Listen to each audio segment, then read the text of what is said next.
अब इधर नारद जी आए कौन के पास? कंस के पास। और कंस से कहा, अरे कंस, तुझे पता नहीं है कि क्या हुआ? अरे जो देवकी का जो पुत्र है ना, वो तो है कृष्ण, जो नंद जी के यहाँ पल रहा है, वो देवकी का पुत्र है। और जो वो लोक माया तेरे हाथ से छूट के गई थी, वो जो है नंद की पुत्री है। तेरे साथ छल किया है देवताओं ने। अब जैसे ही कंस ने सुना नारद जी के मुख से कि मेरा 8वां काल वो कृष्ण है जो यहाँ जन्मा है जेल में, इसको वहां पूछा दे कि मेरे से छल किया, देवताओं ने मेरे से छल किया, तो उसकी इंद्रियां गर्म हो जाती है, क्रोध आ जाता है और तलवार लेकर के वो बस्तियों को मारने के लिए जाता है। तो नारद जी ने कहा, नहीं नहीं, ऐसा मत करे, क्योंकि तेरा तो भय काल तो कृष्ण है ना, ये थोड़ी है। अब वो क्या करता है, देव के बस्तियों को बुला करके खेत में डाल देता है। इसके पहले तो छोड़ दिया था, लेकिन अब जैसे नारद जी से सुना कि कन्हैया तेरा काल है, वही देवकी का 8वां पुत्र है, तो उनको ला करके जेल में हथकड़ी बड़ी डाल करके डलवा देता है। इधर अक्रूर जी को बुलाता है। अक्रूर जी से कहा कि तुम कृष्ण और बलराम दोनों भाइयों को ये बुला के लाइए और उनसे कहना कि हम यज्ञ रच रहे हैं, धनुष यज्ञ हो रहा है, उसमें बुलाया। अब अक्रूर जी हाथ जोड़ करके कंस से तो कहा, महाराज ठीक है, जो आज्ञा। अक्रूर जी रथ लेकर के जाते हैं। अक्रूर जी रथ लेकर के जाते हैं तो एक तौर पे मन में सोच रहे हैं कि मैं कितना सौभाग्यशाली हूँ जो भगवान के दर्शन करूंगा, उनकी मूर्ति को देखूंगा, राम और श्याम दोनों भाइयों के दर्शन करके इस जीवन को धन्य करूंगा। ना जाने मेरे कितने जन्मों की तपस्या सफल हुई है तो मैं राम और श्याम के दर्शन करूंगा। लेकिन मन में क्या सोचते हैं, हे भगवान, मैं दर्शन तो करूंगा, लेकिन कंस का उद्देश्य उनको मारना है। यदि मैं उनको यहाँ लिया यार उसने मार दिए तो पाप तो मुझे लगेगा, ये भी सोच रहे। और ये सोचते हुए सोचते सोचते शाम को समय ब्रज में पहुंच जाता है। जैसे ब्रज में पहुंचते हैं तो राम और श्याम गौशाला में उनको मिल जाते हैं। अक्रूर जी रथ में से उतर के उनके चरणों में लेट जाते हैं, भगवान को प्रणाम करते हैं, छाती से लगाते हैं और कहा कि प्रभु कैसे आना हुआ अक्रूर जी चाचा जी आपका? तो चाचा जी ने सारी बात वैसे बता दी पहले कि इस तरह में लेने आया हूँ, कंस ने आपको बुलाया, आपको जानते ही कंस का उद्देश्य क्या है, भगवान ने काम जानते हैं चाचा जी। लेकिन ये बात ब्रज में बाबा से मत देना, नहीं तो हमें जानने नहीं देंगे। अक्रूर जी ने सारी बात बता दी कि उसने आप लोगों से बेर ठान रखा है और आपको धनुष यज्ञ के लिए बुलाया है। कन्हैया ने कहा चलो ठीक है, इस धनुष यज्ञ के बहाने हम चल जाएंगे, नहीं तो बाबा और माता हमको जाने नहीं देगी। अक्रूर जी को घर ले जाते हैं, बड़ा आदर सत्कार करते हैं और करके शाम पड़ जाती है। अक्रूर जी बाबा बात करते हैं तो माता भी आ जाती है, जसोदा भी, और जसोदा आती है तो कन्हैया के बारे में बात करते करते, अरे का लाला हमें कभी याद कर तो है? इस तरह मैया ने कहा आप क्या लेने आए? कि मैं धनुष यज्ञ है, तो कंस ने सबको निमंत्रण भेजा सारी बच्चों। अब मैया ने कहा ना, मैं तो मेरे लाला को नहीं भेजू, मेरे लाला को नहीं भेजू। नंद जी समझाया, अरे भगवान अब ये बड़े हो गए हैं, कब तक इनको घर में बंद करके रखोगी? इनको घूमना में चाहिए, जब बालक घूमेगा तभी तो उसको अनुभव होगा। इतने में गोपियों ने देखा कि कोई आया है और हमारे राम और श्याम को लेने के लिए, कोई अक्रूर नाम का व्यक्ति आया है और हमारे राम और कृष्ण को ले जाने के लिए आया है। अरे सखियों, अरे गोपियों, ये कितना क्रूर है जो हमारे श्याम सुंदर रूपी हमारे प्राणों को लेने के लिए आ गए। और कहती है कि वो आज की रात उस मथुरा की नारियों के लिए कितना मंगलमय दिन रहेगा कि हमारे श्याम और राम, बलराम और कृष्ण के वो दर्शन करेंगे। इनकी मूर्तियों को देख करके, इनकी सुंदर झांकी को देख करके वो अपना आप में कृतज्ञ होगी और हम कितनी अभागिनी है तो हमारे श्याम सुंदर हमको छोड़ करके जा रहे हैं। प्रातः काल हुआ और जैसे ही भगवान जाने के रथ में जाने के लिए बैठे और बाबा ने डूंडी पिटवा दी कि हम सबको यज्ञ देखने चलना है धनुष यज्ञ में, तो सब अपने दही भात अपने अपने सामान छकड़ों में जोत करके और मथुरा में जाना है उत्सव देखने के लिए। तो सब ब्रजवासी अपनी तैयारी करके और मथुरा के लिए रवाना होते हैं। इधर गोपियां सब रथ के आगे आकर के और भगवान से कहती है ब्रज को छोड़ करके मत जाओ, और कहती है भगवान ये कैसा प्रेम कि हमारा भी प्रेम पूर्ण नहीं हुआ और आपने बिछड़न कर दिया, उस प्रेम को पिटा दिया, हमको अपना नहीं पाए और उस प्रेम को पिटा दिया, ये कैसा आपने प्रेम किया। और कहा प्रभु तुम कैसा विधान करते हो, लोगों को मिलने से पहले पिटा देते हो, उनको बिछड़ा देते हो, आपके हृदय में प्रेम लेस मात्र भी नहीं है, आप कितने निष्ठुर हो। अब तक तो इस ब्रज की लोगों से आपने स्नेह लगाया और आज हमारे उस प्रेम को छोड़ करके आंख मीच करके जा रहे, आज हमारी तरफ देख भी नहीं रहे।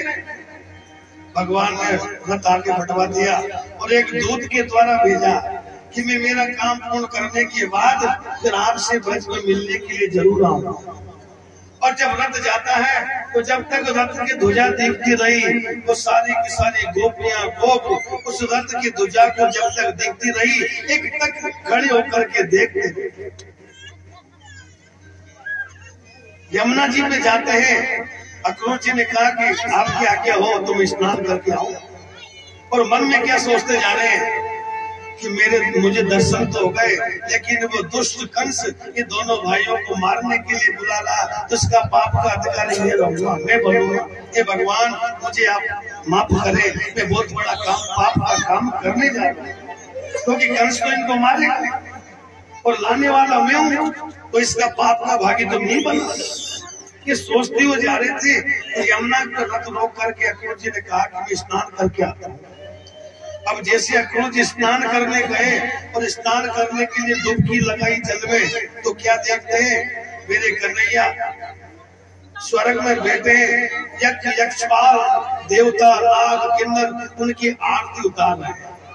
उसने देखा मैं कहीं सपना तो नहीं देख रहा, और जैसे जल के बाहर पीछे झांके तो रथ में दोनों बैठे, फिर डुबकी लगाई तो फिर भगवान के दर्शन हुए। शंख चक्र पद्म गण बनवाला आदि गंधर्व उनकी सेवा कर रहे हैं। फिर जल के ऊपर फिर खड़े हुए कि क्या मैं सपना तो नहीं देख रहा हूँ, ये कोई माया है, ये तो रथ में बैठे हैं। फिर डुबकी लगाई, फिर ऊपर आए, डुबकी लगाते वैकुंठ के दर्शन होते और ऊपर झांकते तो श्याम और बलराम दोनों बैठे। वो समझ गए कि साक्षात परमात्मा है। अब हिम्मत आ गई, कंस का कुछ नहीं बिगाड़ सकता।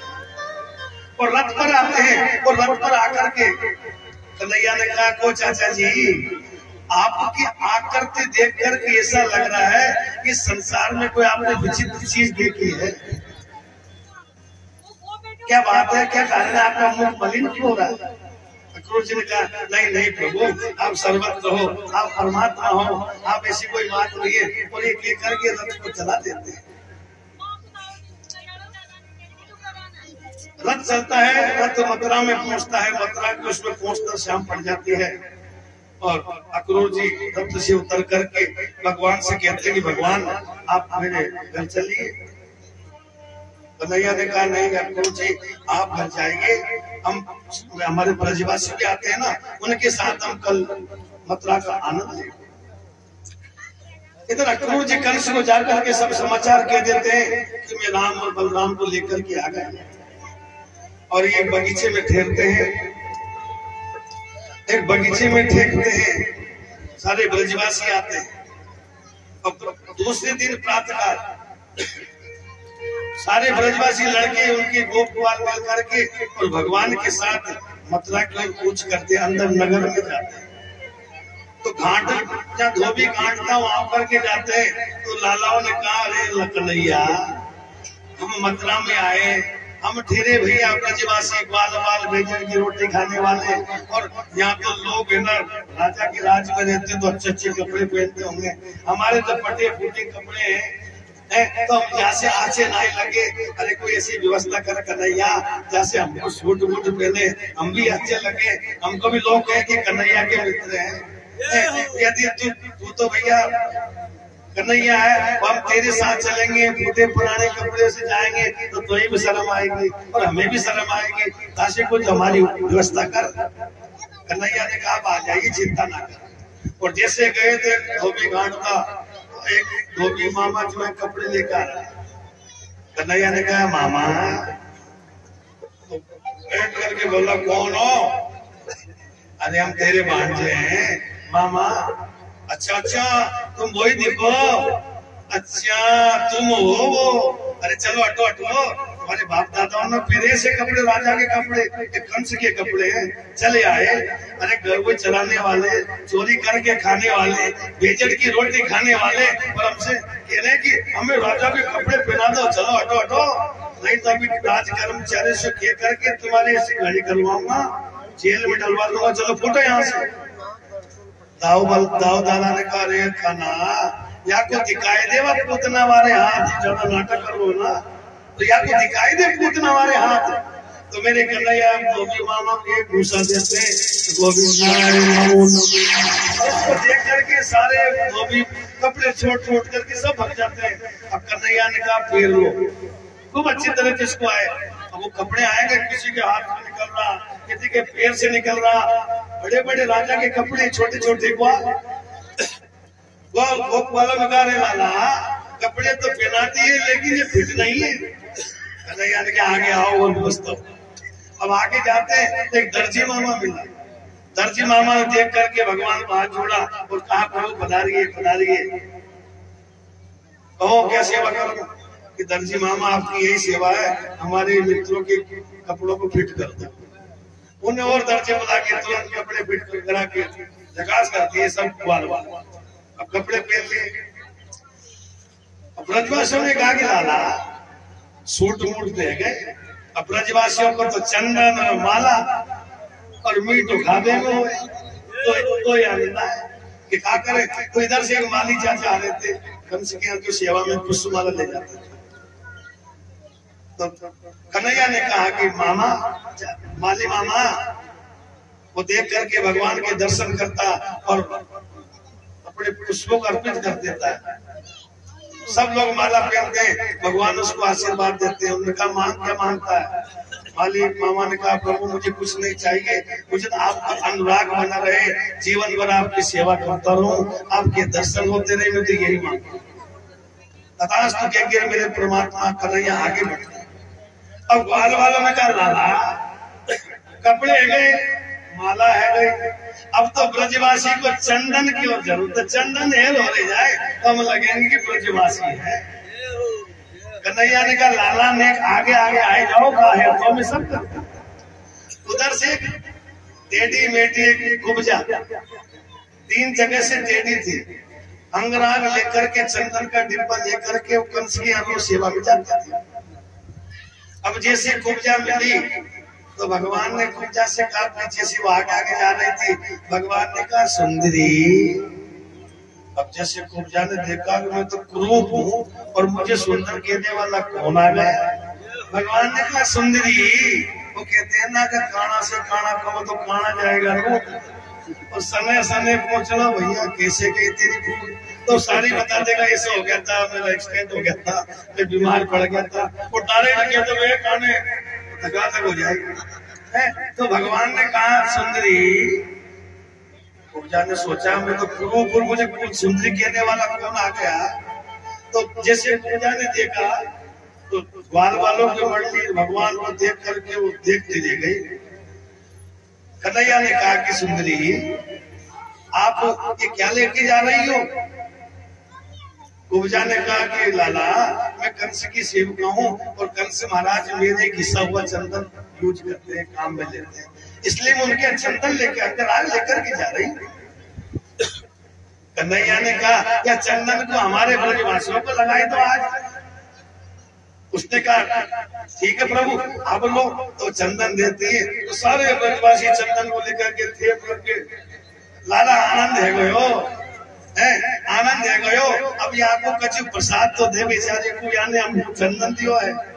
तो मेरे प्रभु क्या करते हैं, उसके गोटे पे अपना अंगूठा लगाते हैं और पैर के अंगूठे पे अपना एक पैर रख करके और उसके टोटे पे आप लगा सीधा करते हैं। तो जैसे हाथ लगाया तो सुंदर हो जाती है। राधे राधे, बस कृष्णचंद्र भगवान की। अब जैसे लगाया तो एक सुंदर रूप से सुंदर में बदल जाती है। अब सुंदर में बदल जाती है तो उसकी इच्छा क्या हुई कि मैं भगवान से अंग स्पर्श करूं। तो सुंदरी कुब्जा ने कहा कि महाराज आप मेरे घर पर पधारिए। कन्हैया ने कहा कि सुंदरी ये घर तो आप सांसारिक लोगों के लिए है, समय आने पर आना। और मेरे कन्हैया आगे बढ़ते हैं,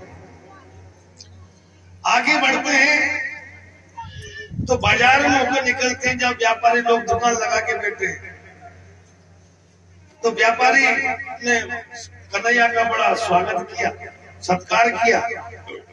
अब वो ग्वाल वाले ना जो कन्हैया के बगल में आते हैं बार बार, इसलिए ये लोग हमको देखे कि हम कन्हैया के मित्र हैं। जैसे कोई बड़ा मंत्री आ जाएगा तो छोटे मोटे नेता अपने बगल में आगे आगे चाक में कि लोग समझे, प्रशासक समझे साहब हम मंत्री जी के आदमी है। होता कि नहीं होता, कोई मंत्री आए छोटे मोटे नेता आगे ये लोग समझे साहब मंत्री के आदमी है। इसी तरह ग्वाल वाल क्या करते हैं, जब मथुरा में जाते हैं ना तो आगे आते हैं कन्हैया के और शेर से कहते शेर जी हम भी कन्हैया के मित्र हैं, कभी आए तो ध्यान रखना।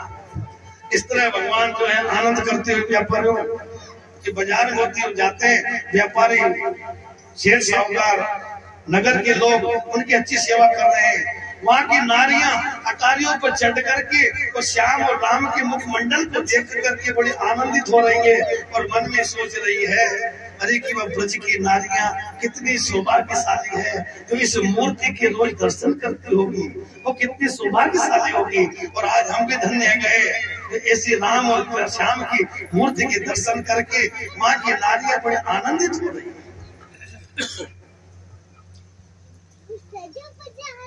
कन्हैया धनुष जहाँ रखा था उसका पता पूछते पूछते और धनुषशाला में पहुंच जाते हैं। वहाँ के पेरोदाने ने रोका, उनको हटा करके उनको गोविंद नाय नमो नमः कर करके और जाकर के धनुष को उठा करके धनुष का भंग कर देते हैं। जैसे धनुष की टंकों आवाज हुई तो वहाँ के वीरों के हृदय थर्रा जाते हैं, मन से घबरा जाता है कि इस कठोर कैसी। सेवकों ने कहा महाराज तो कृष्ण जो बलराम आए ना उनने धनुष को तोड़ दिया। जैसे धनुष टूटा कंस समझ गया ये परमात्मा का अवतार है, ये मुझे छोड़ेंगे नहीं।